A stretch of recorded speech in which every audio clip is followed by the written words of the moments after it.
Okay, Kev, a great product there for sharing with family and friends. But next up, we're going to do exactly that and look at some options with the family and friends, aren't we? PWCs are great for the individual rider, but there's a lot more fun you can have with family and friends and have a fantastic day on the beach. Well, what's some of the things that you can do on a PWC with the family and friends? You know, if you've got a young family or an older family, what can you do on them? Yeah, look, it's a great idea to pull up on the beach, bring a tube, get kids in the tube behind and wake and do lots of things. Now, Kev, we can only put 2 or 3 family members on at a time, can't we? Yeah, that's right. Hopefully most people would have the 3-seater and they can really enjoy the skiing and the tubing because you've got to have someone looking at the back. What about the possibilities of having 3 on there and tubing someone to the destination? No, that's quite illegal. It's not good for safety.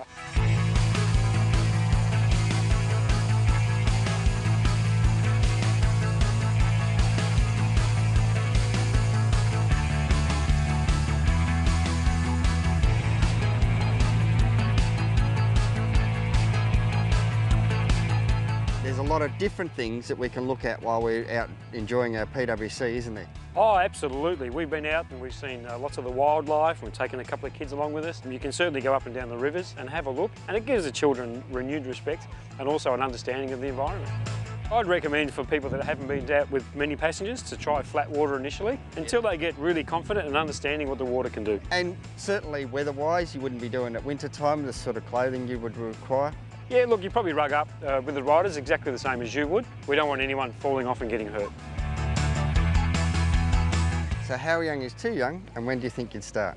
Look, as a guide, I'd recommend about the size that can fit comfortably into a PFD that you can buy readily, and certainly not too small.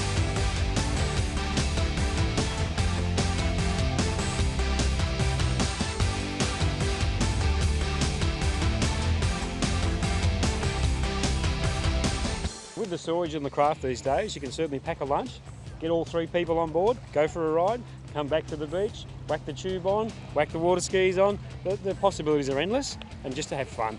Why do you think most people just go out personally by themselves and don't take families on the CDs? I think some of the PWCs can be intimidating to family and young children, and it doesn't need to be the case. Speed's the moderation, and as long as we all enjoy it and have fun, it's great. And most of these ones quite capable of pulling up a skier as well, aren't they? Oh, surely. Any ski you can buy today on the market that's a 4-stroke motor will certainly pull a tube or a water skier.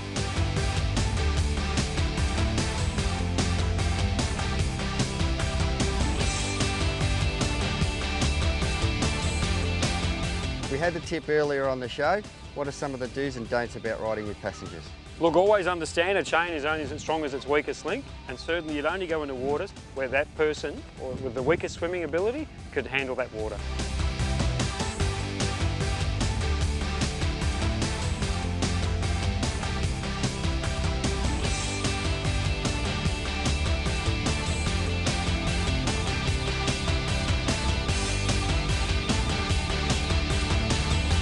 Corey's son's Nicholas with us this weekend, and we need to be aware that there's certainly speed restrictions on younger riders. With that, mate, does he need a licence? Yeah, he will need to sit a licence test, the same as anyone else. And how young do you have to be to get a licence? 12 years old is when they start.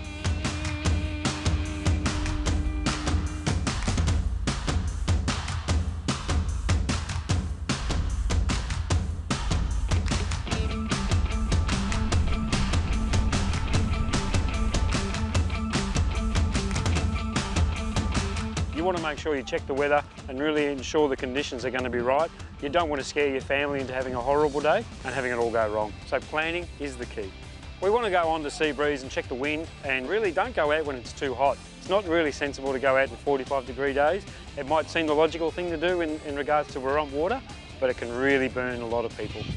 And what about some of the safety aspects? Would you bring a GPS along with you, that sort of thing? Look, Corey's been kind enough to provide his GPS again, and the kids have been on Corey's ring all weekend, so they've had a good time. Make sure you're hydrated, sunscreen, all the obvious choices, hats, things you would normally do on the beach, but understanding you're probably going to get a bit tired out there.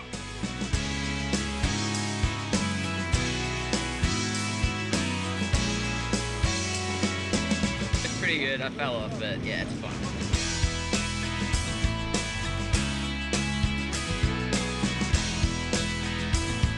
On the back thumb, that means good, right? If you want to stop, put your thumb down, all right, and we'll stop. We were lucky enough to have yourself and Corey, who are experienced riders, to take us out, but What sort of level rider do you recommend takes their family out? Yeah, look, someone has probably got a few hours of riding experience, and I would probably say 10 to 15 hours as a minimum. It does sound obvious when you buy a new ski to take the family out to enjoy it straight away, but I'd probably not recommend it until you get some hours under your belt. Build a bit of confidence up on it. Absolutely. You want to make sure you know what the craft does, how it turns, how it stops, and all the basic functions. And look, you'd want to understand you know all the marine navigation aids and buoys and markers and safety options. And reading the water is very important, understanding what the water is going to do before you enter those zones.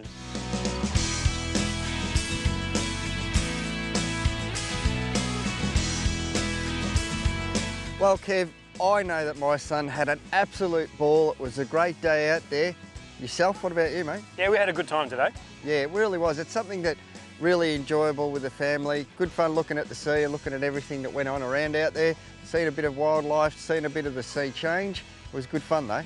I think it's time to head out there again. Cam wants to go for a ride. Let's go.